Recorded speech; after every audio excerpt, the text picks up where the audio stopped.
ऐसी वीडियो रोज देखने के लिए आप मेरे वीडियो को लाइक करें, इस पे कमेंट करें और अपने दोस्तों के साथ शेयर करें। और हाँ, अगर आप इस चैनल पे नए हैं तो इसे सब्सक्राइब करना ना भूलें। फिर रीवा के पास कोई नहीं था। उसने धीरे धीरे सीढ़ियां चढ़ना शुरू कर दिया। आज अपने मन के करके रीवा बहुत ज्यादा खुश थी। कभी वो रुक जाती तो कभी और आगे बढ़ जाती। रीवा को तो बहुत ज्यादा मजा आ रहा था। कुछ देर के बाद सभी वापस हॉल में आ गए थे और फिर से बातें करने लगे। किसी का ध्यान रीवा पर नहीं था। ए थम, रीवा यूं आवाज निकालते हुए ऊपर चढ़ती जा रही थी। ऐसा करते करते वो सबसे ऊपर पहुंच गई थी। वो ऊपर जाकर तालियां बजाने लगी। रीवा का मन अब नीचे जाने का था क्योंकि उसे उसके ट्वाइस दिख रहे थे।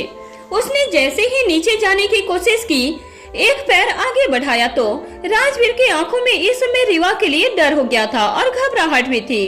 वो सोच भी नहीं सकता था कि अगर रीवा यहाँ से गिर जाती तो क्या होता। राजवीर ने जैसे ही रीवा को सीढ़ी के ऊपर देखा और जब वो गिरने वाली थी उस समय उसका दिल धक से रह गया था। राजवीर रीवा के आंसू पोंछते हुए बोला, कुछ नहीं हुआ बेटा, सब ठीक है, आप बिल्कुल ठीक हो, कुछ नहीं हुआ। राजवीर यह बातें बोल तो रीवा से रहा था, लेकिन कहीं न कहीं वो खुद को भी समझा रहा था। राजवीर के चेहरे पर घबराहट थी। रीवा के रोने की आवाज की वजह से नीचे बैठे सभी का ध्यान उस पर गया और सभी वहाँ आ गए थे। दादी रीवा को रोते हुए देखकर बोली, क्या हुआ बेटा, रीवा इतना क्यों रो रही है? दादी की बात सुनकर राजवीर ने उनकी तरफ देखा और फिर सभी की तरफ देखने लगा था। राजवीर के चेहरे पर अब गुस्सा आ चुका था, लेकिन खुद को कंट्रोल करते हुए वो बोला, रीवा अकेली सीढ़ियां चढ़ रही थी और गिरने वाली थी। किसी का भी ध्यान इसकी तरफ नहीं था। अगर अभी मैं सही समय पर नहीं आता तो। राजवीर इतना बोलते हुए रुक गया था। इसके आगे राजवीर बोल नहीं सका था। उसके मुंह से कोई अल्फाज नहीं निकले थे। अर्णव जी ने राजवीर के बात पर बोले, ये मेरी ही गलती है, मैंने ध्यान नहीं दिया। अर्णव जी इतना बोलकर चुप हो गए थे। फिर रीवा की तरफ देखकर उनके सर पर हाथ रखकर अर्णव जी ने राजवीर से पूछा, रीवा ठीक तो है ना, इसे लगी तो नहीं? अर्णव जी की बात पर राजवीर ने कहा, नहीं, कहीं नहीं लगी इसे। राजवीर की बात सुनकर अर्णव जी ने चैन की एक सांस ली। कोमल जी रीवा को चेक कर रही थी कि तभी कहीं उसे कोई चोट तो नहीं आई है। रीवा को अच्छे से देख लेने के बाद उन्हें भी चैन मिला था और वो बोली, अब तो और ध्यान रखना होगा, इसे चलना आ गया है और कहीं भी ऐसे छोड़ोगे तो खुद को चोट लगा लेगी। कोमल जी की बात पर दादी ने कहा, सही कहा कोमल, ध्यान तो देना ही होगा, बच्ची है, इसे क्या पता कि कहाँ कौन सा खतरा है। सभी की बात पर राजवीर ने आगे कुछ नहीं कहा और वो रीवा को लेकर अपने रूम में चुपचाप चला गया था। इसकी अपने रूम में बैठी हुई अपने फोन में कुछ कर रही थी कि तभी उसने राजवीर को रीवा के साथ रूम में आते हुए देखा।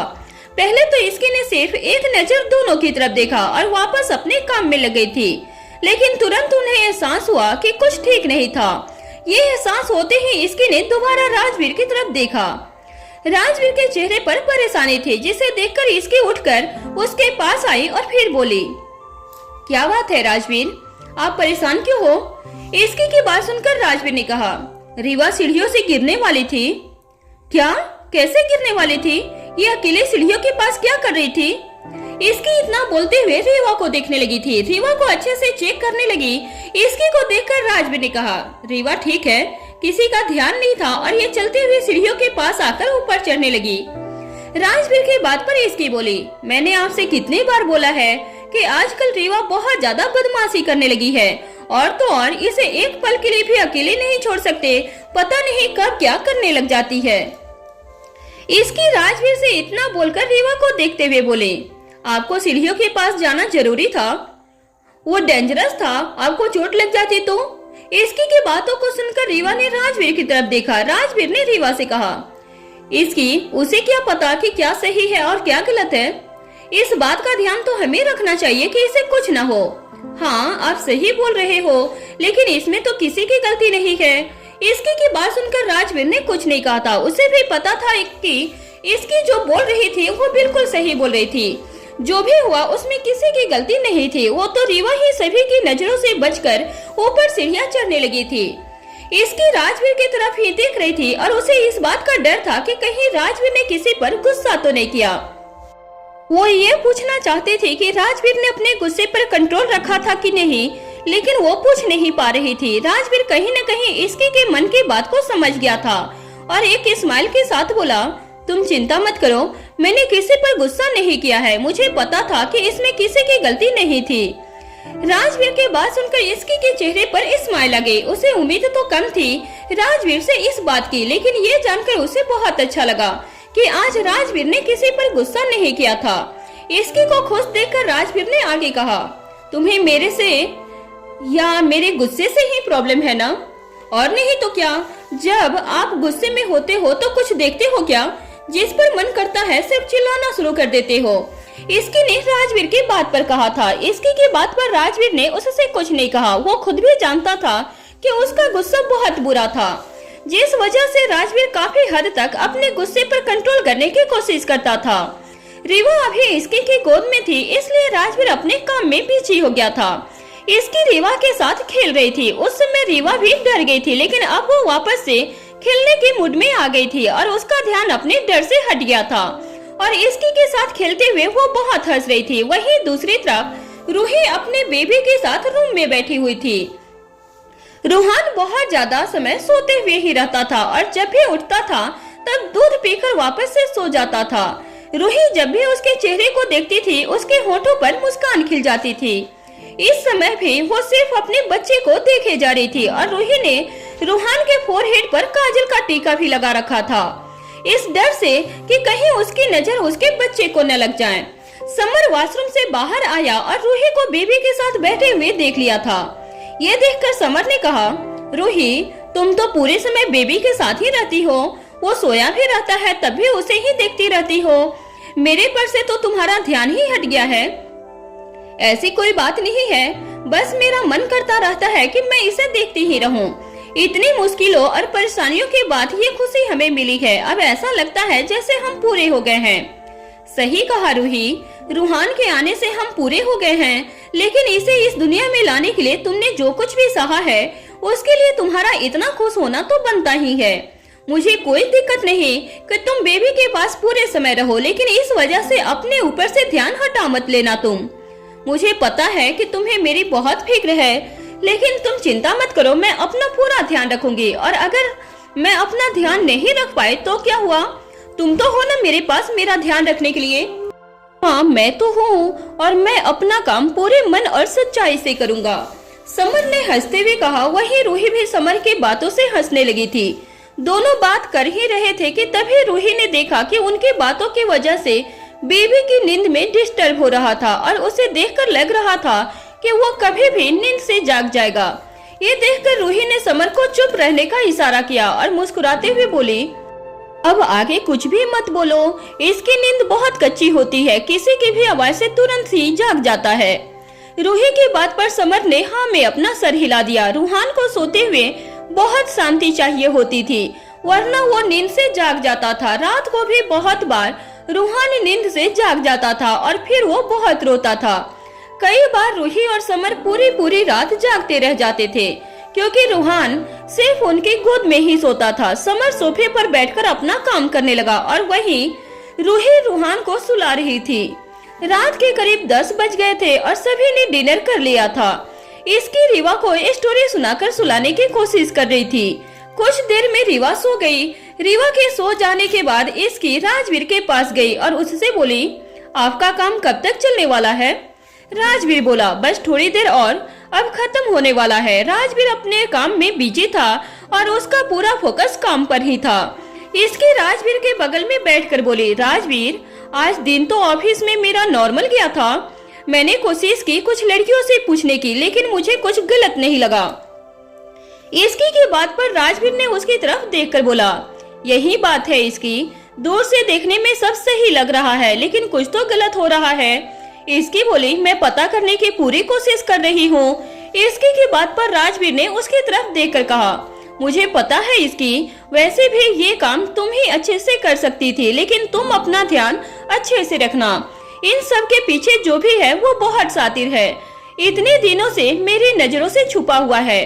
राजवीर की बात पर इसकी बोली, आप चिंता मत करिए राजवीर, इन सब के पीछे जो भी है वो ज्यादा दिन तक छिप नहीं सकेगा। इसकी पूरे विश्वास के साथ बोल रही थी। इसके के बाद सुनकर राजवीर के चेहरे पर भी मुस्कान आ गई थी। दोनों ने कुछ देर और बातें की और उसके बाद राजवीर ने अपना काम खत्म कर दिया था और दोनों सोने के लिए चले गए थे। वहीं दूसरे दिन उदय प्रताप ऑफिस के लिए जाने के लिए रेडी हो रहे थे। उदय आजकल अपने ऑफिस से लेट घर आ रहे थे और थोड़े टेंशन में भी थे। उन्हें समझ नहीं आ रहा था कि वो अपने परेशानियों को कैसे ठीक करे। इतने सालों से जिस चीज से उदय भाग रहे थे, अब वही चीजें उनके पीछे दोबारा से आने लगी थी। उदय अपनी पूरी कोशिश कर रहे थे कि वो जल्द से जल्द सब ठीक कर दे। अपने अतीत के बारे में सोचते हुए उदय रेडी हो रहे थे कि तभी उनके रूम का डोर नॉक हुआ। उदय ने देखा कि दरवाजे के पास कार्तिक खड़ा था। कार्तिक को देखकर उदय ने उन्हें अंदर आने के लिए कहा। कार्तिक अंदर आकर उदय के सामने खड़ा हो गया और उसने उदय प्रताप को देखकर बोला, चाचू सब ठीक है ना? कार्तिक के सवाल में एक शक था जिसे उदय भी महसूस कर पा रहे थे। कार्तिक के सवाल को सुनकर उदय अपने मन में कहा, ठीक तो कुछ नहीं है, लेकिन ये बात मैं तुम्हें नहीं बता सकता कार्तिक।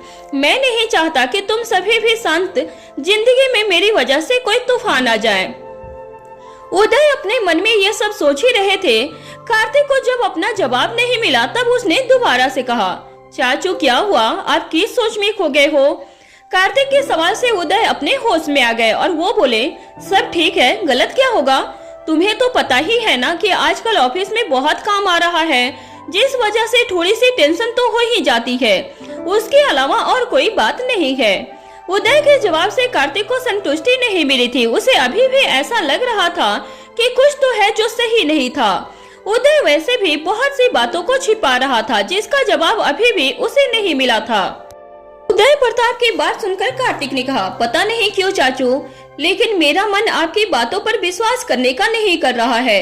मुझे पता है कि आप कुछ न कुछ जरूर छिपा रहे हो और मुझे बताना नहीं चाहते।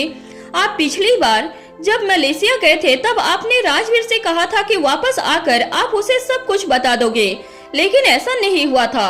आपने उसे कुछ भी नहीं बताया और जब से आप वापस आए हो तब से और ज्यादा परेशान दिखने लगे हो।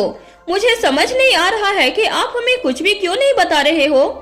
क्या आपको हम पर विश्वास नहीं है या फिर किसी बात का डर आपको सता रहा है? इनमें से कुछ भी हो तो प्लीज चाचू आप बताइए हमें। कार्तिक ने एक ही बार में अपनी सारी बात बोल दी थी। ये बातें उसके मन में बहुत दिनों से थी और बहुत दिनों से वो ये सब उदय प्रताप से पूछना चाह रहा था, लेकिन वो मौका उसके हाथ नहीं लगा था। आज मौका लगा था। कार्तिक बिना जाने उदय को नहीं छोड़ने वाला था। वहीं कार्तिक के सवालों का क्या जवाब दे ये उदय को समझ नहीं आ रहा था। वो कोई भी सच अभी किसी को नहीं बताना चाहते थे, इसलिए उन्होंने राजवीर को भी कुछ नहीं बताया था। उदय प्रताप ने कार्तिक को एक नजर देखा और एक गहरी सांस लेते हुए बोले, कार्तिक अभी कुछ भी जानने का सही समय नहीं है। जब सही समय आएगा मैं खुद तुम्हें सारा सच बता दूंगा। उदय की बात सुनकर कार्तिक ने तुरंत से कहा, कब आएगा आपका सही वक्त चाचू? आपने यही बात न जाने कितनी बार हमसे कही है। मैं हर बार आपकी ये बात मान लेता हूँ, लेकिन आपका सही वक्त आ ही नहीं रहा है। ऐसा लग रहा है और बुरा वक्त ही आ रहा है, क्योंकि दिन पर दिन मैं आपको और परेशान नहीं देख सकता। कार्तिक की बातों पर उदय बोले, हाँ मैं परेशान हूँ और दिन पर दिन और ज्यादा परेशान ही हो रहा हूँ, लेकिन मैं अपनी ये परेशानी तुम्हें या राजवीर को नहीं दे सकता। इससे मुझे अकेले ही डील करना होगा। इसलिए मैं बोल रहा हूँ कि ये सवाल मेरे से बार बार करना बंद करो। उदय प्रताप ने अपनी बात बोली और दोबारा से रेडी होने लगे थे। उन्होंने अपना कोट पहना और ऑफिस बैग हाथ में ले लिया था। उन्हें देखकर लग रहा था कि वो आगे कोई भी बात करने के मूड में नहीं थे। ये सब देखकर कार्तिक ने कहा, चाचू आप मेरे लिए मेरे डैड से भी ऊपर हो, क्योंकि आपके वजह से ही मुझे मेरे डैड वापस मिले हैं। उनका प्यार मुझे वापस से मिला है। जब आप इतने सालों के बाद वापस लौट कर आए, मेरे लिए और मेरे साथ हर कदम पर खड़े रहे हैं, तो मुझे ऐसा लगा कि मेरा भी कोई अपना है, कोई परिवार है, वो परिवार जिसके लिए मैं इतने सालों से तड़प गया था। कार्तिक इतना बोलकर रुका और फिर उदय के चेहरे को देखकर आगे बोला, आप में मुझे मेरा वो खोया हुआ परिवार वापस मिला, वो प्यार वापस मिला। आप जब मेरे लिए सबसे लड़े थे तो वो देखकर ऐसा लगा कि मेरे सर पर भी मेरे बड़े का हाथ है। इसलिए आज जब मैं आपको परेशान देखता हूँ तो आपसे ज्यादा तकलीफ मुझे हो रही है। मैं देख पा रहा हूँ कि आप आजकल कितने ज्यादा परेशान और दुखी हो, और मैं ये सब देखते हुए भी कुछ कर नहीं पा रहा हूँ। कार्तिक की बात सुनकर उदय के चेहरे पर स्माइल आ गई और वो बोले, मैं अच्छे से जानता हूँ कार्तिक कि तुम्हारे दिल में मेरे लिए क्या जगह है। मैं ये भी जानता हूँ कि तुम मेरे लिए कुछ करना चाहते हो, लेकिन बेटा मैं सच में तुम्हें कुछ नहीं बता सकता, कम से कम अभी तो नहीं। लेकिन मेरा यकीन करो, जिस दिन मुझे लगा कि तुझे सब कुछ सच सच बता देना चाहिए, मैं उस दिन तुम सभी को सारा सच बता दूंगा। और सच कहूँ तो उस दिन का इंतजार मुझे सबसे ज्यादा है। उदय की बात सुनकर कार्तिक कुछ देर खामोश रहा। उसने अपने दिल की सारी बात उदय को बता दी थी। कार्तिक के मन में उदय प्रताप के लिए अपने पिता से बढ़कर प्यार था, और ये बात उदय से भी छिपी नहीं थी। अपनी बात बोलकर उदय वहाँ से निकल गए और कार्तिक सिर्फ उन्हें जाते हुए देख रहा था। कार्तिक ये बात अच्छी तरह से जानता था कि जब तक उदय प्रताप खुद से उन्हें कुछ नहीं बताएंगे तब तक उसे या राजवीर को कुछ नहीं पता चलने वाला था। उन दोनों को सिर्फ कुछ क्लू मिल सकते थे, लेकिन पूरी बात तो अतीत के पन्नों में दबी हुई थी, जिसे सिर्फ उदय या उनसे जुड़े हुए लोग ही जानते थे। कार्तिक वापस से अपने रूम में गया और ऑफिस के लिए रेडी होने लगा, लेकिन कार्तिक के मन में वही बातें चल रही थी। सारी बातों को सोचते हुए कार्तिक खुद में बोला, चाचू कौन सी बात छिपा रहे हैं, जिस बात को हम नहीं जान सकते लेकिन उनसे जुड़े हुए लोगों के बारे में पता किया जा सकता है। कार्तिक ये सोच ही रहा था कि तभी रीत वॉशरूम से बाहर आ गई। रीत हॉस्पिटल जाने के लिए रेडी हो रही थी और इस समय उसने जीन्स और सिंपल सा येलो कलर का टॉप पहना हुआ था। रीत अपने बाल सुखाते हुए कार्तिक से बोली, कार्तिक आज शायद मुझे हॉस्पिटल से आने में लेट हो जाए, क्योंकि आज मेरी बहुत सारी अपॉइंटमेंट है और एक सर्जरी भी करनी है। मेरे लिए ज्यादा टेंशन मत लेना। अगर मैं ज्यादा लेट हुई तो तुम्हें कॉल कर दूंगी, मुझे लेने आ जाना।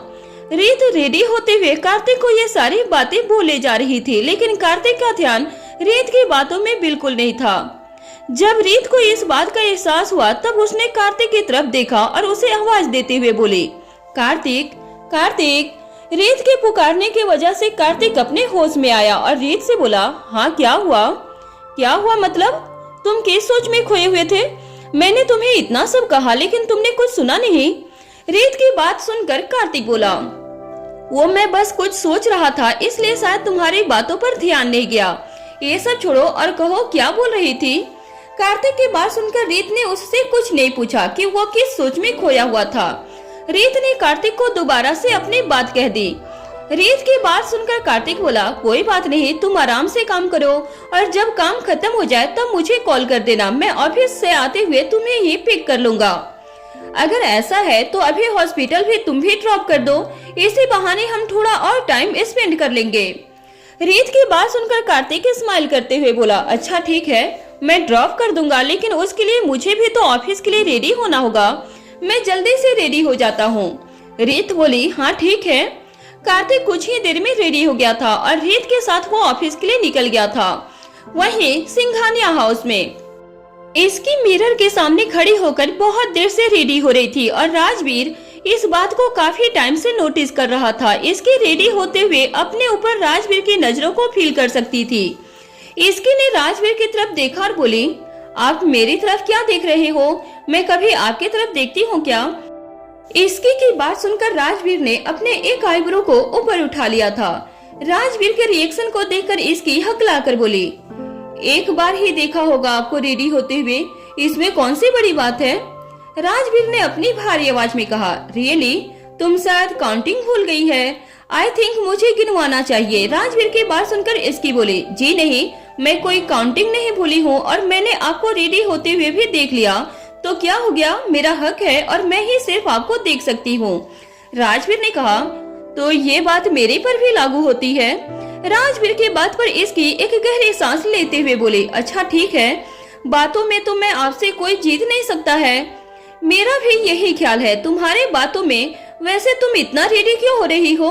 राजवीर के सवाल को सुनकर इसकी बोली, मेरा मन कर रहा है अच्छे से रेडी होकर ऑफिस जाने का, और क्या पता इससे कोई काम बन जाए। इसकी की बात सुनकर राजवीर ने आगे कुछ नहीं कहा। इसकी ने टाइम देखा, ऑफिस के लिए निकलने का टाइम हो चुका था। यह देखकर इसकी रीवा के पास आई जो राजवीर के साथ बैठी हुई थी। रीवा को देखकर इसकी बोली, बेबी मैं बाहर जा रही हूँ, आप ज्यादा परेशान मत करना किसी को और ज्यादा इधर उधर मत जाना। इसकी की बात सुनकर रीवा ने उसकी तरफ देखा और अपने दोनों हाथ हवा में कर दिए थे और बोला, गोदी तो मम्मा ले लेगी, लेकिन प्लीज मम्मा को जाने देना, रोने मत लगना। इसकी की बात पर रीवा बोली, ओके। इसकी ने कहा, प्रॉमिस।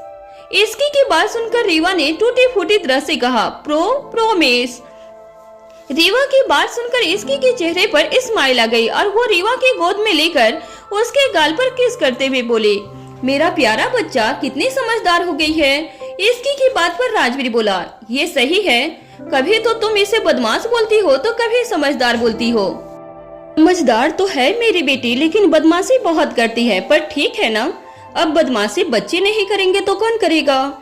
इसके की बात पर राजवीर ने सिर्फ उसे स्माइल दी और उसे आगे कुछ नहीं कहा। इसकी रीवा को लेकर नीचे आ गई थी और रीवा को कोमल जी को दे दिया था। इसके को देखकर कोमल जी बोली, इसके बेटा कल का दिन तुम्हारा कैसा था? सब बहुत अच्छा था मॉम, पर मुझे लग रहा है आज का दिन कल से भी ज्यादा अच्छा जाएगा। इसकी ने एक विश्वास के साथ कहा था। इसकी की बात पर कोमल जी ने स्माइल दे दी। इसकी ऑफिस के लिए निकल गई। वैसे तो वो राजवीर के साथ ऑफिस जाना चाहती थी, लेकिन फिर उसे ये करना ठीक नहीं लगा। इसकी को इन सब में मजा भी आ रहा था, क्योंकि इन सब की वजह से वो राजवीर के और करीब रह पा रही थी, और वो भी ज्यादा समय के लिए। इसके को आज भी वो दिन याद था जब वो पहली बार राजवीर के ऑफिस में इंटर्नशिप करने के लिए आई हुई थी। उस समय उसे कुछ ज्यादा नहीं आता था और उसे राजवीर से भी बहुत डांट पड़ती रहती थी, लेकिन इस बार बात अलग थी। इस बार इसकी ऑफिस राजवीर की मदद के लिए आई हुई थी। इसके के लिए इन सब में सबसे अच्छी बात ये थी कि वो खुद से ड्राइव करके ऑफिस जा रही थी, क्योंकि इसकी अपने साथ ड्राइवर लेकर नहीं जा सकती थी। राजवीर ने इसकी को बहुत बार कहा था कि वो धीरे कार ड्राइव करेगी, और इसकी ने भी राजवीर से प्रॉमिस किया था, पर फिर भी राजवीर को उस पर विश्वास नहीं था। इसलिए राजवीर की कार भी इसकी के कार के आसपास ही चल रही थी।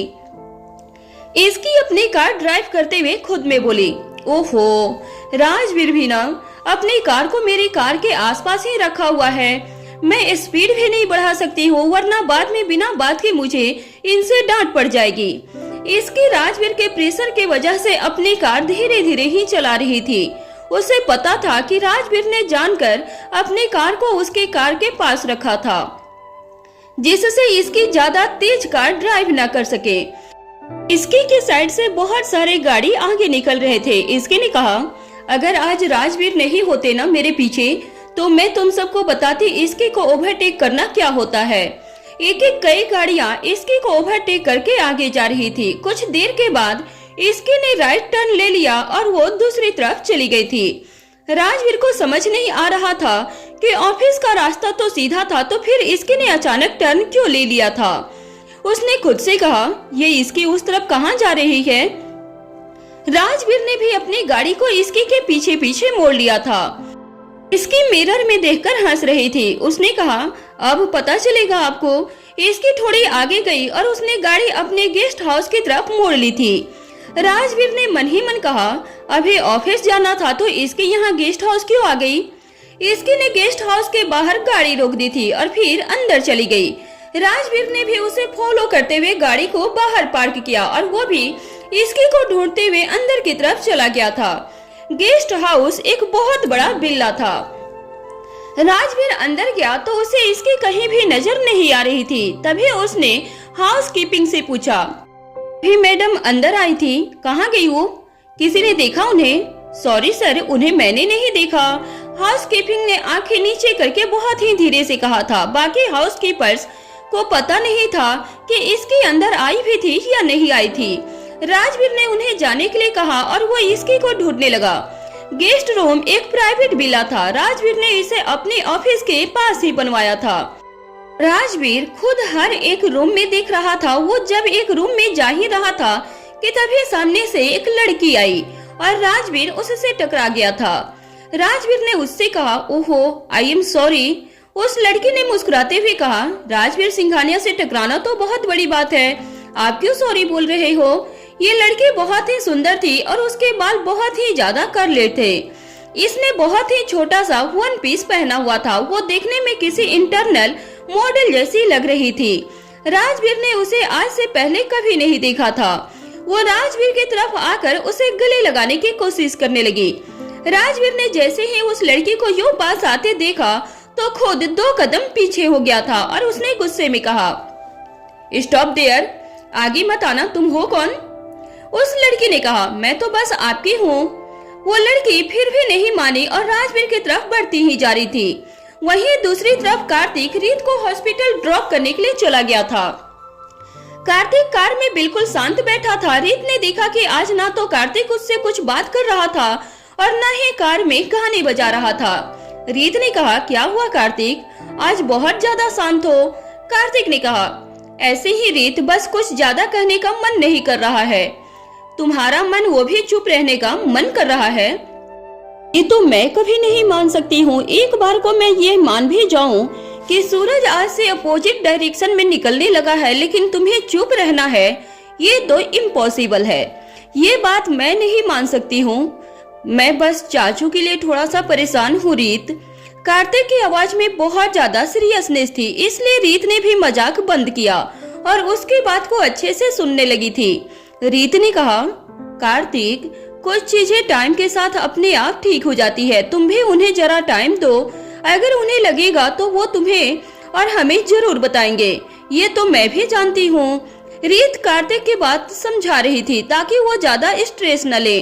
कार्तिक चुपचाप गाड़ी चलाने लगा। उसका मन आज कहीं और ही था। रीत ने खुद से कहा, एक बार मैं चाचू से बात करूंगी क्योंकि वो मुझसे कुछ नहीं छुपाने वाले हैं। जैसे ही मुझे कुछ भी पता चलेगा तो मैं कार्तिक को भी बता दूंगी, वरना ये तो ऐसे ही परेशान होता रहेगा। रीत ने ये सोचा था कि वो खुद एक बार उदय प्रताप से बात करेगी और फिर कार्तिक को सब कुछ बता देगी। तभी अचानक कार रुकी और कार्तिक ने कहा, रीत, हॉस्पिटल आ गया है। रीत ने जैसे ही कार्तिक की आवाज सुनी तो उसने ध्यान दिया कि वो हॉस्पिटल पहुंच चुके थे। कार्तिक, तुम लंच टाइम पर कर लेना और ज्यादा स्ट्रेस नहीं लेना, समझे? रीत ने बहुत ही प्यार से कार्तिक को समझाया था। रीत, मैं बिल्कुल ठीक हूँ, तुम अपना ध्यान रखना, कार्तिक ने कहा और फिर वो रीत को ड्रॉप करके ऑफिस के लिए जाने लगा। लेकिन कार्तिक अभी भी असमंजस में ही था कि ऑफिस जाए या नहीं जाए। कार्तिक का मन अभी ऑफिस जाने का तो बिल्कुल भी नहीं था। तो पहले उसने सोचा कि वो राजवीर से मिल लेगा। उसने फोन निकाला और राजवीर को कॉल कर दिया था। राजवीर उसका फोन उठाया नहीं तो कार्तिक ने खुद से कहा, ये तो मुझसे भी ज्यादा बिजी है, इसके पास कहाँ मेरे लिए टाइम है अभी। वो जानता था कि राजवीर भी अभी बहुत ज्यादा बिजी था। उसने ड्राइव करते हुए सोचा और गाड़ी को दूसरी डायरेक्शन में मोड़ लिया था। कुछ देर के बाद उसकी गाड़ी धीरज प्रताप के घर के आगे जाकर रुक गई। वो अपने डैड से मिलने चला गया था। वो गाड़ी से उतरकर जैसे ही अंदर जा रहा था तो उसे गेट पर ही साहिल मिल गया था। कार्तिक ने साहिल से पूछा, कैसे हो साहिल? साहिल ने कार्तिक से कहा, मैं ठीक हूँ कार्तिक, तुम कैसे हो? सिर्फ कह रहे हो कि ठीक हो, लेकिन चेहरे से लग नहीं रहा है। साहिल ने कार्तिक का चेहरा देखकर कहा था, नहीं नहीं, बस यूं ही बिजनेस की कुछ टेंशन है, डैड से मिलने आया था। साहिल ने कहा, डैड तो बाहर गए हैं कार्तिक, आओ ना साथ में बैठकर चाय पीते हैं। साहिल ने कार्तिक को अपने साथ गार्डन में बैठकर चाय पीने के लिए कह दिया। साहिल ने इतने मन से कहा था कि कार्तिक भी उसे मना नहीं कर पाया। उसने कहा, हाँ क्यों नहीं। दोनों गार्डन में बैठकर एक साथ चाय पीने लग गए थे। साहिल ने सर्वेंट को चाय लेने के लिए कह दिया था। कार्तिक बैठे बैठे अपने पैरों को हिला रहा था और अपनी उंगलियों से टेबल को बजा रहा था। साहिल ने उसे देखकर कहा, लगता है आज तो बहुत ज्यादा टेंशन है तुझे। कार्तिक ने जैसे ही साहिल की ये बात सुनी तो उसने साहिल की तरफ देखते हुए कहा, साहिल, तुझे कैसे पता चला कि मुझे टेंशन है? ये तो बहुत सिंपल है, वैसे एज में छोटा हूँ लेकिन फिर भी ये तो मैं इजीली बता सकता हूँ। तो तू बहुत ज्यादा नर्वस है या तुझे कोई बात बहुत ज्यादा बोदर कर रही है। एक तो तू मुझसे इतनी इज्जत से बात कर रहा था कि बदले में मुझे भी वैसे ही करनी पड़ी। इस बात से तो मैं पक्का श्योर हो गया था। दूसरी बात ये थी कि मैं तेरा भाई हूँ और मैंने तुझे बचपन से देखा है। जब भी तू कभी नर्वस होता था या किसी बात से ज्यादा घबरा जाता था तो इसी तरह हाथ पैर हिलाने लगते थे और वैसे ही सेम आज भी हो रहा है। बचपन की तो बात ही कुछ और थी, वो टाइम अब कहाँ आने वाला है। साहिल ने कहा, हाँ ये तो है, हम दोनों साथ में बहुत कम रहते हैं, लेकिन जितना भी टाइम साथ में था वो बहुत अच्छा था। कार्तिक ने कहा, याद है जब हम साथ में क्रिकेट खेलते थे तो हमेशा बस बैटिंग ही करना चाहता था और पता नहीं क्यों मैं तुझे दे भी देता था। साहिल ने हंसते हुए कहा, क्योंकि तुझे बॉलिंग करवाने में बहुत मजा आता था, इसलिए तू हमेशा मुझसे आउट करने के चक्कर में बॉलिंग दे देता था। कार्तिक मिलने तो आया था अपने डैड से, लेकिन उसकी मुलाकात साहिल से हो गई थी और फिर दोनों बैठकर बहुत सी पुरानी बातें करने लगे थे। दोनों बैठे तो कुछ देर के लिए थे, लेकिन बातें करते करते बहुत टाइम हो गया था। दोनों के हंसी ठहाके घर के अंदर भी सुनाई दे रहे थे। सेजल प्रताप ने जैसे ही बाहर आकर देखा तो वो अंदर से गुस्से में तिलमिला गई थी। वहीं दूसरी तरफ गेस्ट हाउस में राजवीर ने उस लड़की से कहा, देखो मुझसे दूर रहो। नहीं रहूंगे तो क्या करोगे? उस लड़की ने कहा। राजवीर ने कहा, तुम जानती नहीं हो कि मैं कौन हूँ और तुम भी नहीं जानते हो कि मैं कौन हूँ। मैंने आपसे सच्चा प्यार किया है और हमेशा करती रहूंगी। मैं अब आपको छोड़कर कहीं नहीं जाऊंगी। राजवीर को अब बहुत ज्यादा गुस्सा आ रहा था, क्योंकि उसे एक तो इसकी नहीं मिल रही थी और दूसरा ऊपर से इस लड़की ने उसे ये सब कह कहकर परेशान कर दिया था। उस लड़की ने राजवीर से कहा, आप क्या सोच रहे हैं? मुझ में क्या कमी है? राजवीर ने गुस्से में कहा, एक और वर्ड नहीं, एनफ। मुझसे आपके गुस्से में भी आपका प्यार ही दिखता है। राजवीर को अब ये नाटक और 1 मिनट भी बर्दाश्त नहीं करना था। उसने कहा, सिक्योरिटी इसे बाहर लेकर जाओ। मैं कहीं नहीं जाऊंगी, मैं तो अब आपके साथ ही रहूंगी। अगर आपने मुझसे जबरदस्ती की तो देखना मैं चिल्ला चिल्ला कर शोर मचा दूंगी कि आपने मेरे साथ कुछ गलत किया है। राजवीर उस लड़के की बातें सुनकर हैरान रह गया था, क्योंकि एक तरफ तो वो उसे इज्जत से बाहर भेजने की बात कर रहा था, लेकिन ये लड़की तो कुछ भी कहे जा रही थी। राजवीर को बहुत ज्यादा गुस्सा आया और उसने कहा, just leave and get out. आप इतना गुस्सा क्यों कर रहे हो? गुस्से में तो आपकी शक्ल डेविल जैसी लग रही है। बाकी लड़कियां डरती होंगी आपसे, मुझे कोई डर नहीं लगता है, समझे? लेकिन ये जो बिना बात आप इतना बीपी बढ़ा रहे हैं ना, इसकी कोई जरूरत नहीं है। अच्छा चलो ठीक है, चली जाऊंगी, लेकिन एक बार पीछे मुड़कर मेरी तरफ देख तो लो। उस लड़की ने कहा। राजवीर उस लड़की की तरफ मुड़ ही नहीं रहा था कि तभी उसने पीछे से चिल्लाकर कहा, आह बचाओ। राजवीर ने जैसे ही पीछे देखा तो वो हैरान रह गया था, क्योंकि ये लड़की और कोई नहीं बल्कि इसकी ही थी। इसकी के हाथ में बिग थी और वो राजवीर को देखते हुए प्यारी सी स्माइल कर रही थी। इसकी ने हंसते हुए राजवीर से कहा, कैसे लगी मेरी एक्टिंग? देख लो आपकी इसकी सुपर मॉडल बन गई है। एक्टिंग तो बहुत अच्छी लगी, मुझे तो पता ही नहीं लगा कि ये सब प्लान मेरी बेबी ने ही किया है।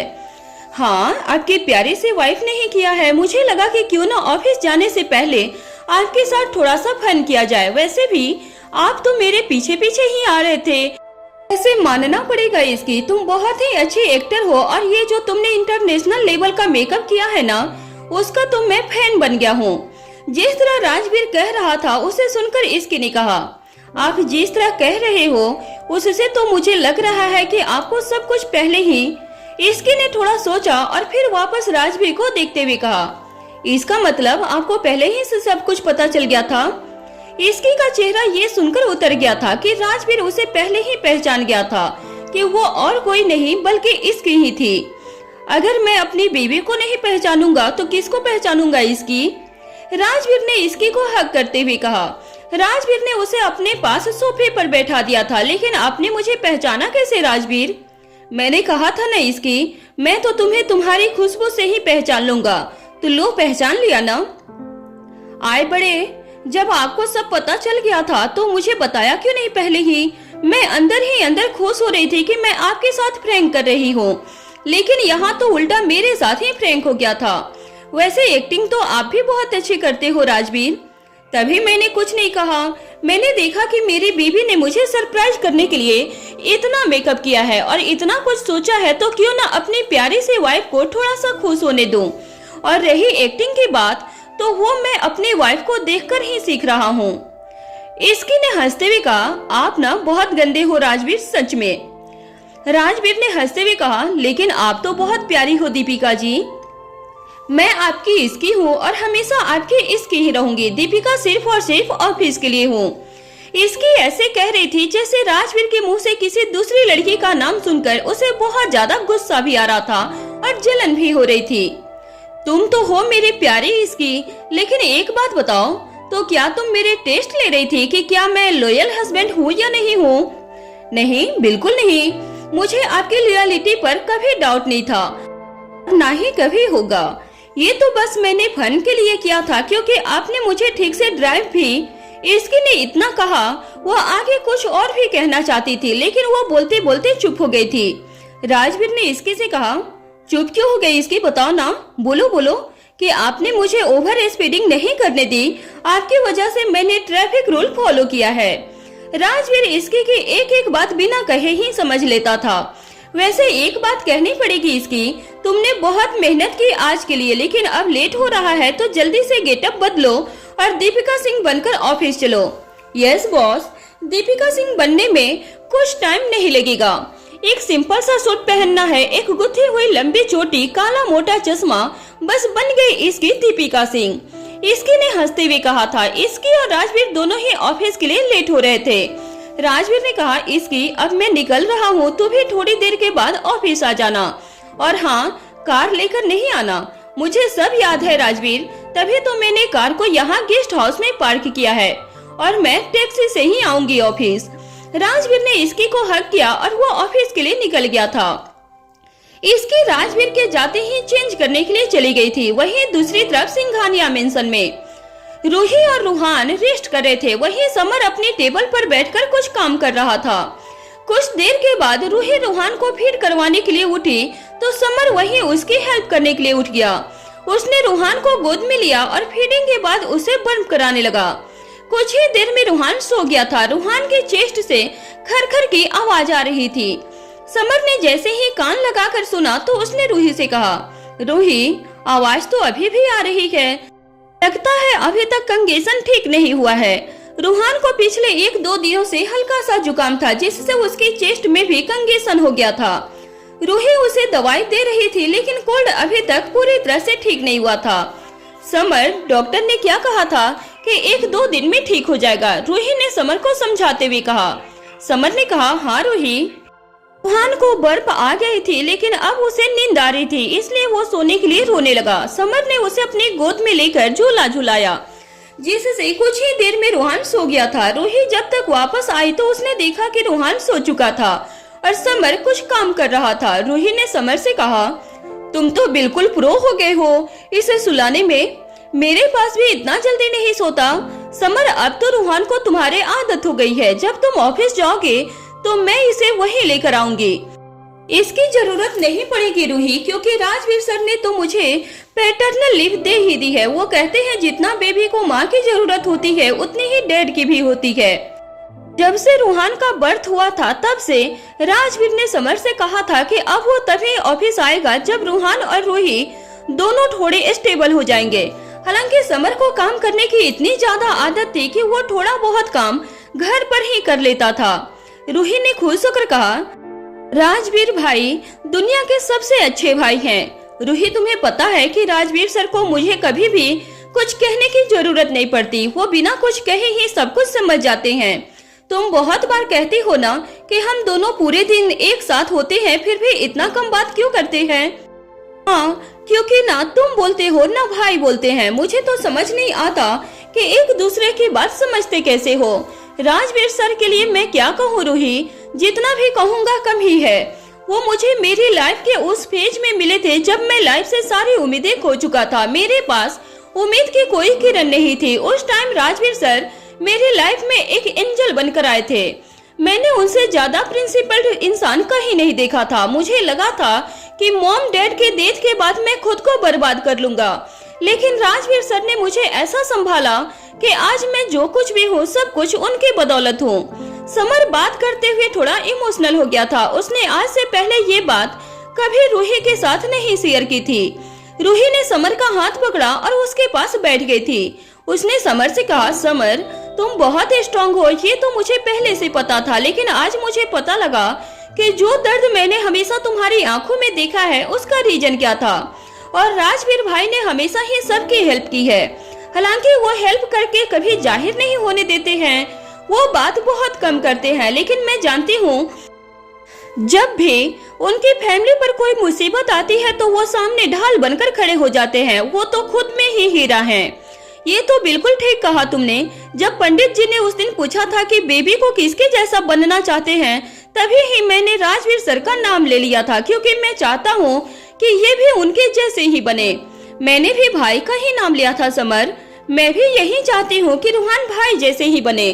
समर और रूही यूं ही बैठकर बातें कर रहे थे। समर ने आज अपनी लाइफ के बारे में रूही को बहुत कुछ बताया था, जो आज तक सिर्फ और सिर्फ राजवीर को ही पता था। इसकी दीपिका बनकर ऑफिस पहुंच गई थी। उसने HR डिपार्टमेंट को ज्वाइन किया था। उसे देखकर फिर से लोगों के बीच खुसर फुसर शुरू हो गई थी। हालांकि उसका लुक बहुत सिंपल था, लेकिन फिर भी पूरा ऑफिस उसके बारे में बात कर रहा था। HR डिपार्टमेंट से सबसे ज्यादा फीमेल एम्प्लॉयज गई हुई थी, इसलिए इसकी को यहाँ रहकर सब पर कड़ी नजर रखनी थी। हालांकि वो जानती थी कि ये काम बहुत धीरे धीरे होगा, लेकिन इसलिए वो किसी भी तरह का रिस्क नहीं लेना चाहती थी।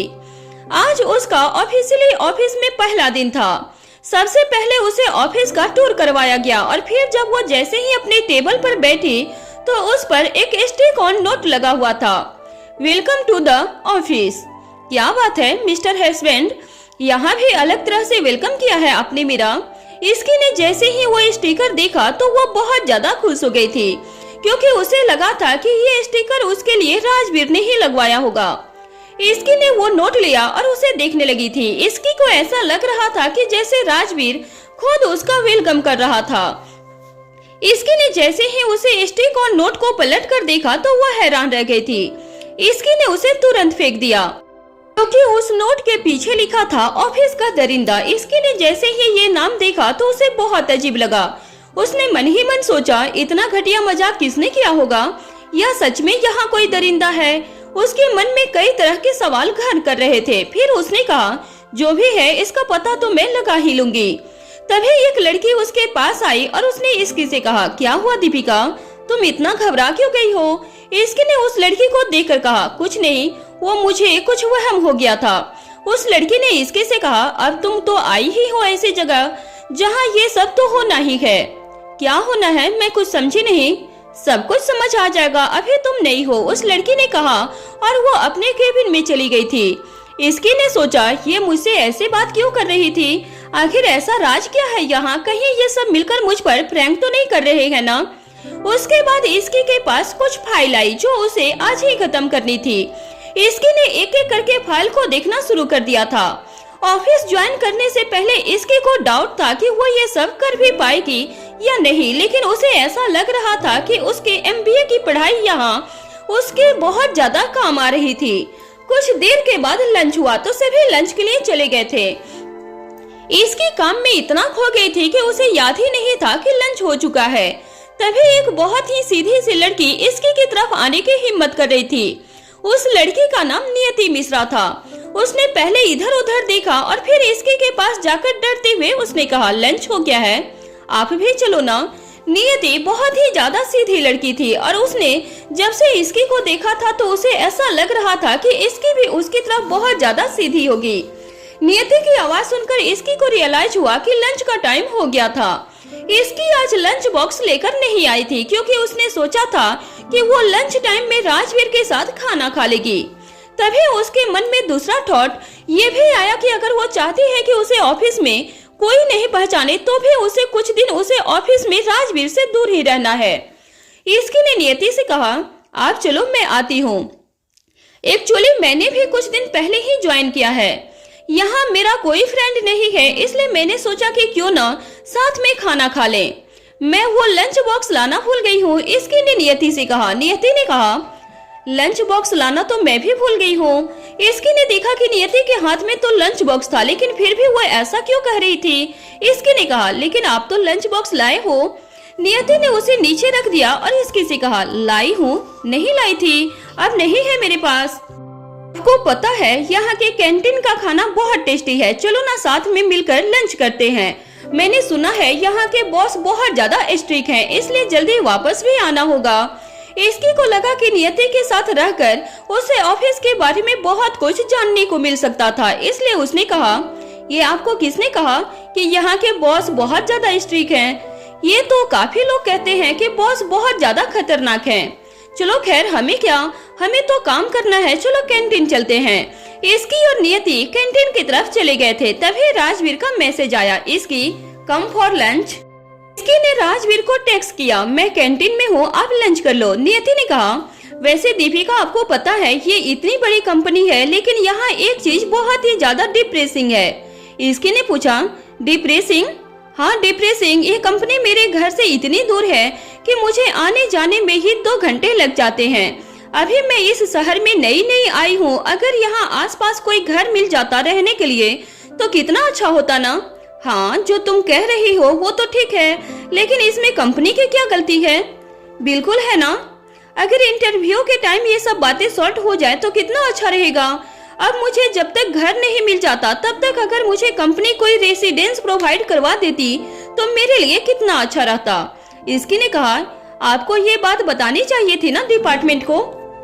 बताई थी, लेकिन किसी ने कोई एक्शन नहीं लिया था। मुझे अभी इस जॉब की बहुत ज्यादा जरूरत है, इसलिए मेरे पास अभी कोई ऑप्शन नहीं है। इसकी को ये सुनकर बहुत हैरानी हुई कि ऑफिस में ये सब भी हो रहा था, लेकिन ये सब कौन कर रहा था इसका पता अभी तक नहीं लग पाया था। नियति की बात सुनकर इसकी ने मन ही मन सोचा, मुझे ये बात राजवीर को बतानी होगी, क्योंकि ये भी एक वजह हो सकती है जिसकी वजह से फीमेल एम्प्लॉयज छोड़कर जा रही थी। इसकी ये सब सोच ही रही थी कि तभी नियति ने उससे कहा, कहाँ खो गई हो दीपिका? नहीं, बस मुझे कुछ याद आ गया था तो वही सोच रही थी।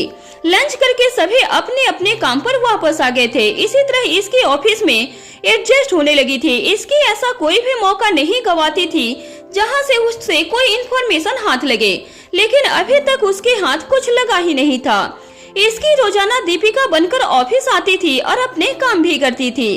घर पर भी सबको लगता था कि इसकी एक्टिंग क्लास को एंजॉय कर रही थी। यूं ही 4 दिन बीत गए थे। 4 दिन के बाद सिंघानिया मेंशन में रात का वक्त था। इसकी और राजवीर के रूम में इसकी को आजकल बहुत ज्यादा थकान हो जाती थी, क्योंकि अब वो ऑफिस भी जाने लगी थी। रीवा बेड पर जंप कर रही थी, जिससे इसकी को भी मजा आ रहा था। इसकी ने रीवा से कहा, और जोर से बेटा। मम्मा, ऑल जंप? रीवा ने खुश होकर पूछा। जैसे ही रीवा को इसकी ने हाँ कहा तो वो और तेज जंप करने लगी। रीवा जंप करते करते अचानक रुक गई और बेड के साइड में जाकर चुपचाप बैठ गई थी। इसकी को समझ नहीं आया कि आखिर ऐसा क्यों बैठ गई थी। उसने कहा, क्या हुआ बच्चा? अभी तो आप इतने आराम से खेल रहे थे और अब साइड में जाकर बैठ गए हो। इसकी रीवा की तरफ देख नहीं रही थी, वो तो बस मुंह नीचे करके बैठी हुई थी। इसकी उठी और फिर रीवा के पास जाकर उसने पूछा, क्या हुआ मेरे लड्डू को? रीवा ने कहा, भाई पास मम्मा। ये सब देखकर राजवीर को हंसी आ गई। उसने कहा, याद रखने में ये बिल्कुल मुझ पर गई है। अभी जब मैं रीवा को ऊपर लेकर आ रहा था तो ये बार बार रूहान से मिलने की जिद कर रही थी। रूहान की तबीयत ठीक नहीं थी, इसलिए वो सो गया था। तो फिर मैं रीवा को सीधा रूम में लेकर आ गया। इतनी देर तक तो उसका मन खिलने में था और अभी अचानक याद आया तो फिर से रूठ गई। गुस्सा होने में ये बिल्कुल तुम्हारी तरह है इसकी। अच्छा जी, जो अच्छी बातें हैं वो सब आप में आई है और जो भी इधर उधर की बातें हैं वो मुझ में सीख रही है। क्या बात है? इसकी ने हंसते हुए कहा, अगर इसका गुस्सा मेरे जैसा है तो अभी मुझे रीवा को मिलवा कर लाना होगा, वरना क्या पता नींद से उठकर भी जिद करने लगेगी। इसकी की बात सुनकर राजवीर ने हंसते हुए कहा, हाँ घुमाकर तो ले आओ, लेकिन रूहान को उठाना नहीं। यस बॉस, जैसा आप कहें। इसकी ने हंसते हुए कहा। इसकी रीवा को लेकर नीचे गई, लेकिन जब वो गए थे तब रूहान सो रहा था। रीवा ने जैसे ही रूहान को देखा तो कहा, रूहान सो गया मम्मा? हाँ बेटा, रूहान सो गया। कोमल जी और अर्णव जी भी वहीं बैठे थे। इसकी ने रीवा से कहा, बॉल खेलनी है? हाँ मम्मा। उसके बाद रीवा और इसकी हॉल में आ गए थे और थोड़ी देर बॉल खेलने लगे थे। रीवा को कुछ ही देर में नींद आने लगी थी तो इसकी उसे सुलाने के लिए लेकर चली गई। वहीं अगली सुबह रूही और समर के रूम में सुबह का वक्त था। रूही ने समर से पूछा, सो गया है क्या? धीरे रूही धीरे, अभी अभी सोया है। पिछले कई दिनों से रूहान को कोल्ड हो रहा था। डॉक्टर ने मेडिसिन भी दी थी, लेकिन उससे भी कुछ खास असर नहीं पड़ रहा था। कल रात से रूहान इतना ज्यादा रो रहा था कि समर और रूही के साथ कोमल जी और अर्णव जी भी रात भर उनके पास ही थे, क्योंकि सभी बारी बारी करके उसे संभाल रहे थे। रूही ने धीरे से पूछा, मॉम डैड कब गए? अभी थोड़ी देर पहले ही रूही, उनको मैंने जबरदस्ती भेजा था। रूही कुछ देर के लिए सो गई थी, इसलिए वो जैसे ही उठी तो समर से ये सब पूछ रही थी। अब थोड़ी देर तुम भी सो जाओ समर। समर भी कल रात से सो नहीं पाया था, इसलिए उसे भी बहुत ज्यादा नींद आ रही थी, इसलिए वो भी रूहान के पास ही लेट गया था। रूही ने सोचा कि जब तक रूहान सो रहा है तो तब तक तो वो नहाकर आ जाएगी, इसलिए वो शावर लेने के लिए नीचे चली गई। कुछ ही मिनट के बाद अचानक रूहान बहुत तेज तेज रोने लगा था।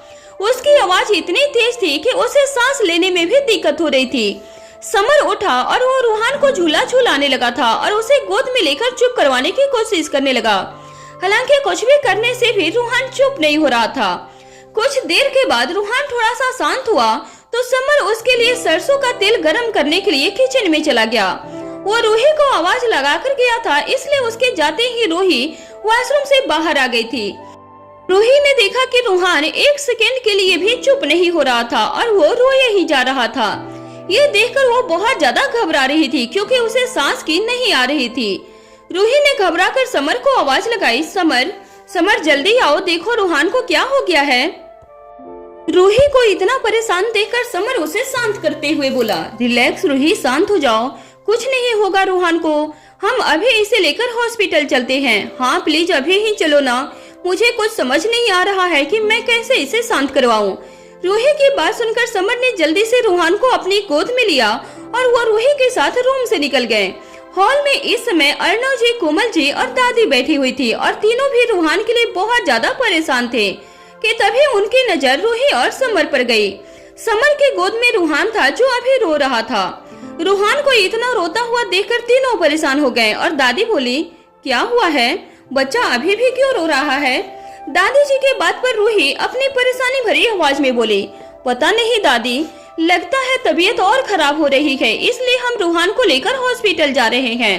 रूही की बात पर अर्णव जी बोले, ठीक है चलो, मैं भी साथ में चलता हूँ, और रूही बेटा तुम परेशान मत हो, सब ठीक हो जाएगा। अर्णव जी ने इतना कहा और अभी हॉस्पिटल के लिए निकल गए थे। सिर्फ दादी वहीं बैठी हुई थी और उनके चेहरे पर परेशानी के भाव थे। कोमल जी भी रूही के साथ हॉस्पिटल के लिए निकल गयी। वो इस समय रूही को अकेले नहीं छोड़ सकती थी। दादी परेशान से बैठी हुई थी, उनका भी मन था जाने का, लेकिन अर्णव जी ने उन्हें घर पर ही रहने के लिए कह दिया था। दादी अब बस भगवान से प्रार्थना ही कर सकती थी। मीसा ऑफिस के लिए रेडी होकर नीचे हॉल में आई, तभी उसकी नजर दादी पर गई। दादी को देखकर मीसा बोली, क्या हुआ दादी, आप परेशान क्यों दिख रही हो? मीसा की बात पर दादी बोली, हाँ रूहान की तबीयत खराब हो गई है और रूही, समर, अर्णव और कोमल उसे लेकर हॉस्पिटल गए हैं। दादी की बात सुनकर मीसा हैरान हो गई थी। मीसा के चेहरे पर भी अब परेशानी के भाव आ गए थे और वो दादी से बोली, क्या ऐसी कैसी तबीयत खराब हो गई? डॉक्टर तो चेक कर ही रहे थे उसे। हाँ बेटा, लेकिन पता नहीं क्या हुआ, कल रात से बहुत रो रहा था। एक तो वो पैदा ही इतना नाजुक हुआ है, ऊपर से इतना सा है। दादी रूहान के लिए बहुत टेंशन ले रही थी, जिसे देखकर मीसा बोली, आप चिंता मत करो दादी, सब ठीक हो जाएगा। वैसे भी दी रूहान को लेकर हॉस्पिटल गई है ना, अब आप अपने रूम में चलिए और रेस्ट करिए। कैसे रेस्ट कर लूं? पता नहीं बच्चा कैसा है, मुझे तो समझ नहीं आ रहा है कि ये सब उस नन्ही सी जान के साथ ही क्यों हो रहा है। दादी जी की बात सुनकर मीसा बोली, दादी आप मत सोचिए इतना सब कुछ, क्या हुआ और क्या नहीं, सभी गए हैं ना साथ में, देखना वो जल्दी से वापस आ जाएंगे। मीसा की बात सुनकर दादी जी कहीं न कहीं मीसा की बात को मान रही थी। अभी कुछ देर पहले दादी ही रूही को समझा रही थी कि रूहान को कुछ नहीं होगा, और अभी वो खुद ही उसके लिए इतना चिंता करने लगी थी। दादी अब काफी हद तक शांत थी, लेकिन उसके मन में वो रूहान के लिए प्रे कर रही थी। मीसा दादी को लेकर उनके रूम में गई और उन्हें बेड पर बैठाकर बोली, अब आप आराम करिए और कुछ देर के बाद मैं खुद रूही दीदी से कॉल करके पूछ लूंगी कि रूहान कैसा है, उसके बाद मैं आपको बता दूंगी। अब आप ज्यादा चिंता मत करिए। हाँ बता देना बेटा। दादी से बात करने के बाद मीसा वापस से लिविंग हॉल में आ गई थी और अब वो भी परेशान थी। ऐसे हाल में तो वो भी अपने ऑफिस नहीं जा सकती थी। उसका मन कर रहा था कि वो भी हॉस्पिटल चली जाए। मीसा ये सोच ही रही थी कि तभी उसने इसकी को नीचे आते हुए देखा। इसकी को देखकर मीसा जल्दी से इसकी के पास गई और बोली, अच्छा हुआ तू आ गई, चल हमें हॉस्पिटल जाना है। इसकी ने चौंकते हुए सवाल किया, हॉस्पिटल? लेकिन क्यों, सब ठीक तो है ना? इसकी के सवाल को सुनकर मीसा बोले, पता नहीं यार, रूहान की तबीयत शायद खराब हो गई थी, जिस वजह से सभी उसे हॉस्पिटल लेकर गए हैं। इसीलिए बोल रही हूँ कि हम भी चलते हैं। हाँ यार चल चल, 1 मिनट भी नहीं रुकेंगे। इसकी की बात पर मीसा ने कहा, क्या हुआ? मीसा की बात सुनकर इसकी आगे बोली, वो मैं राजवीर को इस बारे में बता देती हूँ, रीवा भी उनके साथ ही है। इसकी की बात सुनकर मीसा ने हाँ में अपना सर हिला दिया और इसकी ने जल्दी से राजवीर के पास अपने रूम में जाकर उसे सब कुछ सच सच बता दिया। राजवीर भी ये बात सुनकर परेशान हो गया था, लेकिन वो रीवा को साथ लेकर हॉस्पिटल नहीं जा सकता था, इसलिए उसने कहा, ठीक है इसकी तुम जाओ, कोई भी बात हो तो मुझे बता देना। राजवीर के बात पर इसकी बोली, हाँ राजवीर मैं आपको बता दूंगी। इसकी इतना बोलकर मीसा के साथ वहाँ से निकल गई। वहीं दूसरी तरफ उदय प्रताप अपनी कार में बैठे हुए अपने ऑफिस जा रहे थे। कार में बैठे हुए उदय अपने टैब पर कुछ काम कर रहे थे। उनका पूरा ध्यान अपने काम पर ही था कि तभी उनका फोन बजने लगा। उदय ने जैसे ही अपने फोन स्क्रीन पर देखा तो उन्हें कौन कॉल कर रहा था, वैसे ही उनके चेहरे पर परेशानी के भाव नजर आने लगे। कॉल पिक करने के समय एक अजीब सी घबराहट उदय को हो रही थी, लेकिन फिर भी उदय ने हिम्मत करके अपने फोन को पिक किया और बोला, हेलो। उदय की आवाज सुनकर फोन के दूसरी तरफ वाले इंसान ने कुछ कहा, जिसे सुनकर अब तक उदय के चेहरे पर जो परेशानी थी वो एकदम से गायब हो गई थी और उसकी जगह एक मुस्कान ने ले ली थी। और उदय ने जल्दी से कहा, क्या सच में? क्या मैं अब इस बात की उम्मीद कर सकता हूँ कि जल्दी ही उसे होश आ जाएगा? उदय प्रताप के इस सवाल का जवाब देते हुए सामने वाले इंसान बोला, उम्मीद तो है सर, अभी तो सिर्फ मोमेंट थी, क्या पता आगे फ्यूचर में होश आ जाए। फोन के दूसरी तरफ वाले इंसान की बात सुनकर उदय प्रताप बहुत खुश हो गए थे। उन्हें ऐसा लग रहा था जैसे किसी ने उसे इस दुनिया की सबसे बड़ी खुशी की न्यूज दे दी हो। उदय प्रताप ने अपनी खुशी पर कंट्रोल करते हुए कहा, मुझे प्लीज पल पल के अपडेट देते रहना, कोई भी छोटी से छोटी बात मुझे बताना मत भूलना। ठीक है सर, उदय के बात पर सामने वाले इंसान ने कहा और कॉल कट कर दिया। कॉल कट होने के बाद उदय ने अपने टैब को साइड में रख दिया था।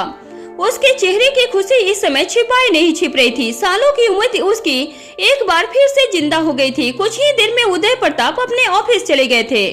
आज उनका मूड बहुत अच्छा था, जिस वजह से वो सिर्फ अपना काम कर रहे थे और कोई भी बेकार की टेंशन वो नहीं ले रहे थे।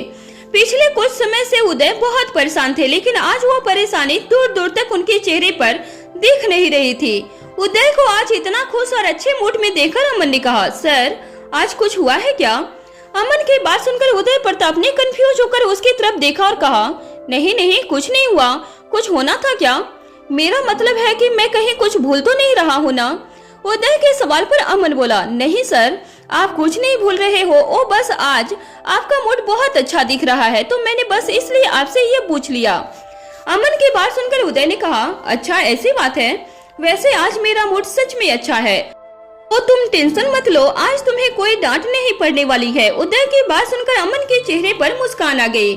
पिछले कुछ दिन से उदय परेशान थे, जिस वजह से अमन को भी बहुत सी परेशानियों का सामना करना पड़ रहा था। कई बार उसे उदय प्रताप से भी डांट बहुत ज्यादा पड़ जाती थी और अमन अच्छे से जानता था कि उदय प्रताप का गुस्सा बहुत बुरा था।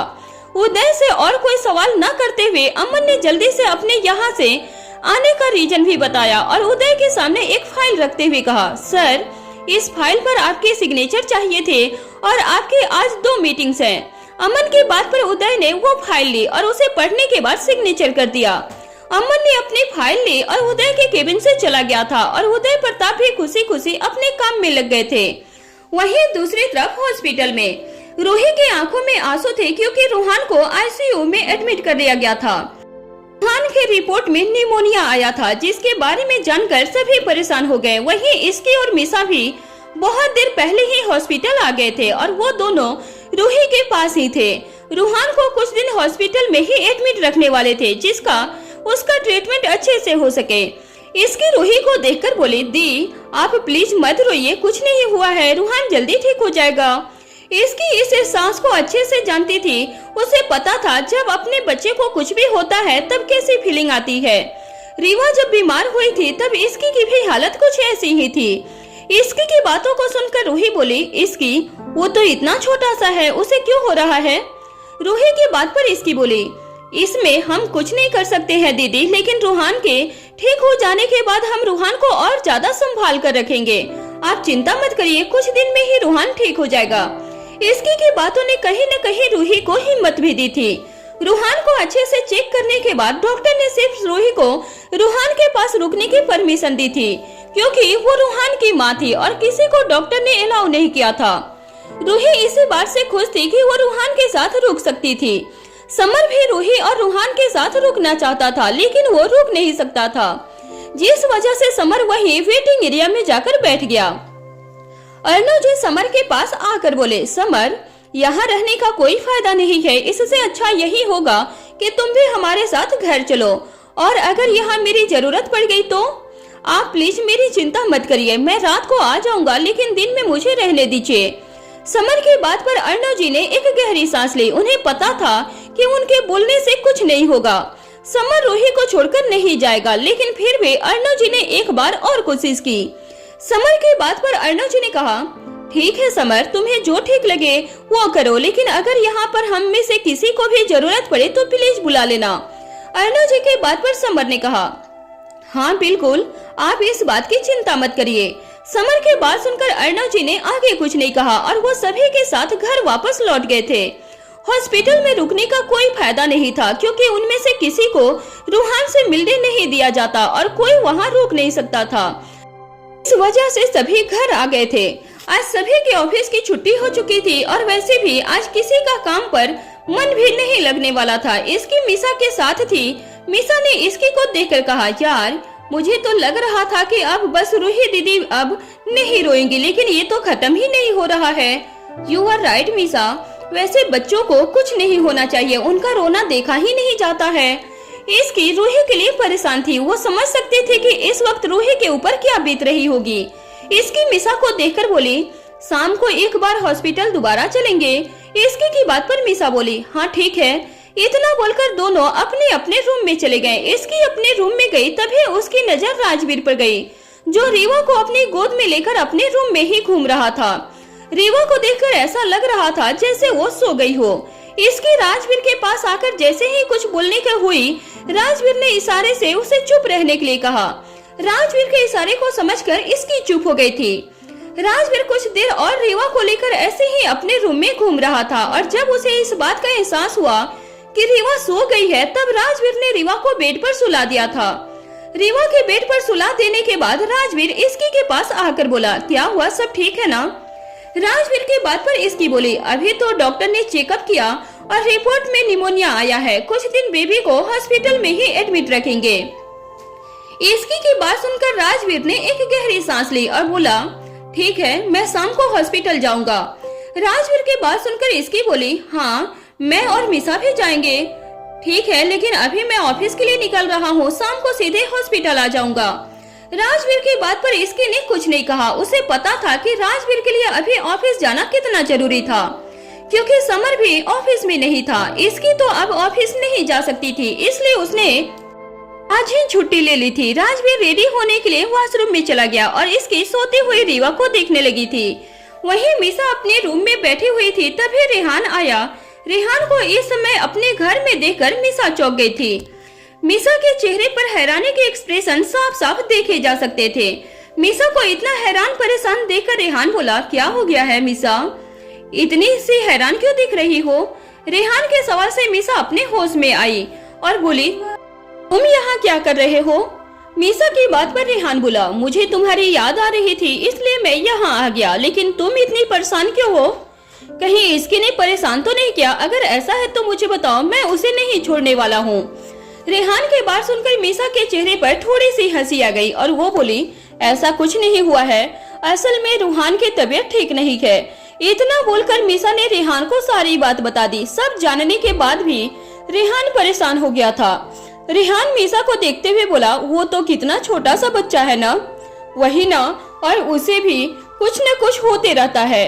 रेहान मीसा के बगल में बैठ गया और उसका भी मन रूही और बेबी को मिलने को हो रहा था, लेकिन अभी हॉस्पिटल जाने का कोई फायदा नहीं था क्योंकि अभी उसे बेबी से मिलने नहीं देते। यही सब सोचकर रेहान रह गया।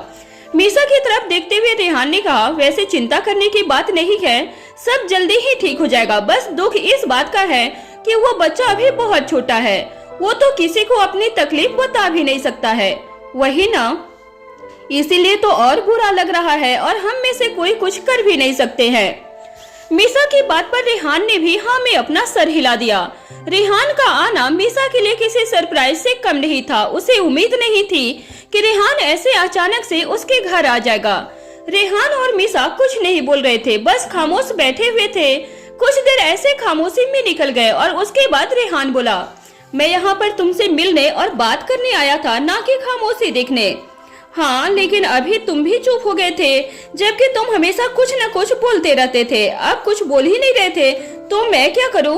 मीसा की बात पर रेहान ने कहा, हाँ, लेकिन अब मुझे समझ नहीं आ रहा है कि क्या बोलूं, इसलिए चुप बोल नहीं रहा था।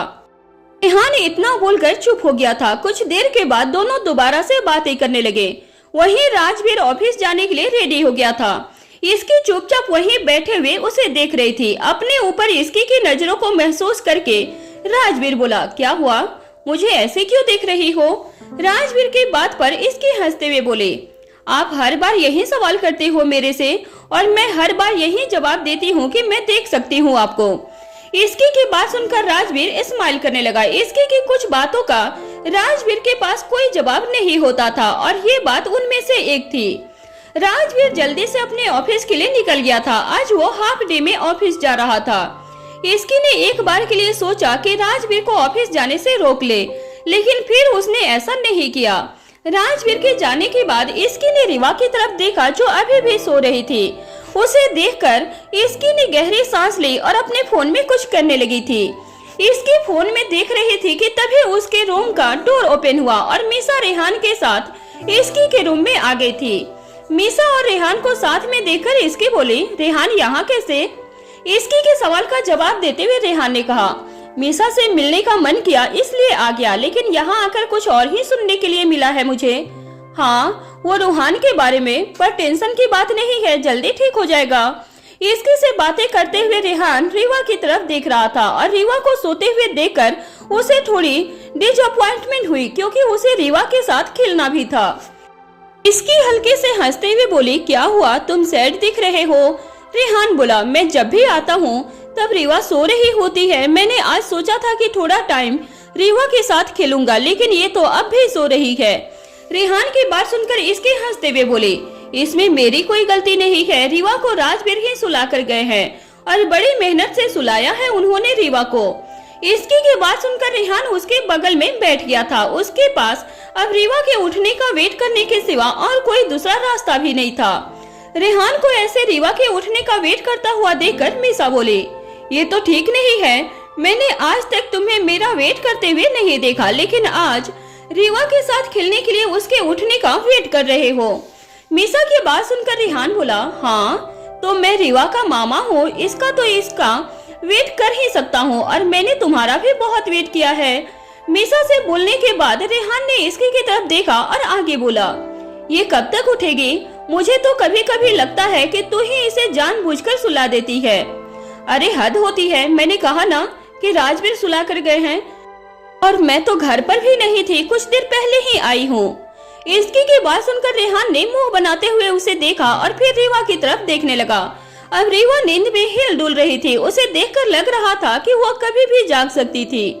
ये देखते हुए रेहान उठकर उसके पास जाकर बैठ गया था। वो रीवा की नींद से जागते हुए उसे गोद में लेने की सोच रहा था। रेहान की ये हरकत देखकर इसकी और मीसा दोनों को ही हंसी आ गई थी।